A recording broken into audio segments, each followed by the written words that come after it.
Hey everybody, Andy Kvernen here with another Cornerstone Connection daily devotional. Have you ever felt like if something bad happened to you, nobody would even really care? Nobody would even notice. Maybe you felt like an outcast, an outsider. Maybe you just felt unknown, and that hurt, and that was a struggle. I can think of over the years several folks that I've interacted with who have felt like that, and perhaps I have at times, and yet that's not the predominant feeling that I've had, and yet I know it's real. And I remember I had a woman in my office one day. It was years ago, not here in Marshfield. And boy, she was struggling.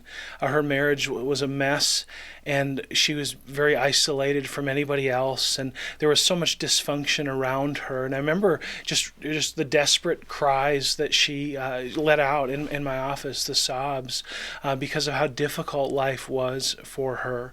And it's in those moments where I'm so appreciative of texts like what we read today in Genesis chapter 29, because over and over in the biblical narrative, we're reminded that God sees the outcast, that God knows, and that the outcast is not lost on him in any way, in any form.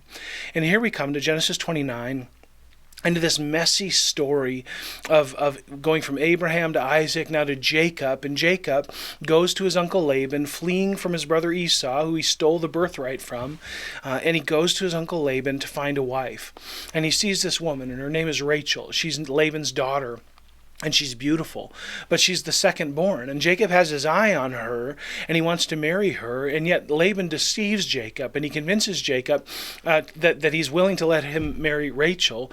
But in the end, with a veil covering her, he gives Jacob his daughter Leah instead of Rachel. Now, you think about Jacob a lot in this narrative, but think for a moment how Leah feels. Hey, Leah knows, she's no dummy.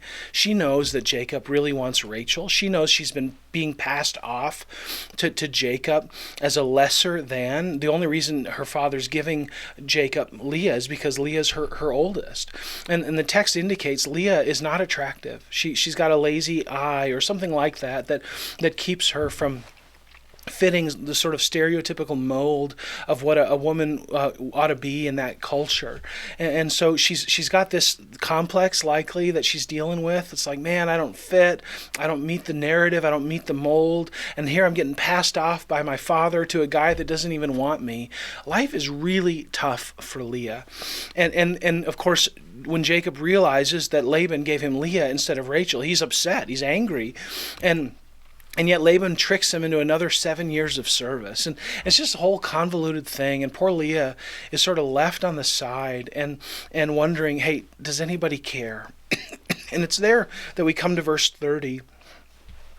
And that I want to encourage you if you're in this place.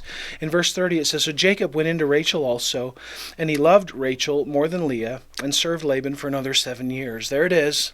Leah's on the outside. She's left out. Nobody cares. And yet, here's what happens. Verse 31. It says, when the Lord saw that Leah was hated, he opened her womb, but Rachel was barren. Okay, there's some justice being met here. In verse 32, and Leah conceived and bore a son, and she called his name Reuben, for she said, because the Lord has looked upon my affliction, for now my husband will love me. What does Leah rightly see here? She sees the Lord noticing her, and the Lord favoring her in her plight, in her depravity, in her sorrow. The Lord meets her. He's looked upon her affliction, and she gives him this son. He gives her this son, and she names him Reuben. It says in verse 33, she conceived again and bore a son, and said, because the Lord has heard that I am hated, he's given me this son also, and she named him Simeon. Again she conceived and bore a son, and said, now this time my husband will be attached to me, because I have borne him 3 sons. Therefore his name was called Levi. And she conceived again and bore a son, and said, this time I will praise the Lord. And therefore she called his name Judah, and then she ceased bearing. What happens here? The Lord notices Leah in spades, and he proves it by blessing her with children. Friend, you might be listening to my voice today. You might be reading this text and thinking, does God care? He cares. Does God know? Yeah, he knows. Does he see? Yeah, he sees. Friend, wait on the Lord. Bring your care to him. He delights in hearing it. Cast your care on him. He cares for you, the text says. Let Jesus in on your sorrow and on your struggle. And know this, that God sees you and God responds to those that seek him. And when you draw near to God, he will draw near to you. That's the promise of the text. Jesus said also in our Bible reading for today in Matthew 28, "And lo, I'll be with you always, even to the end of the age." Friends, you can trust God today. He's with you. He knows. Let him see you. Let him respond and wait on him. God bless you.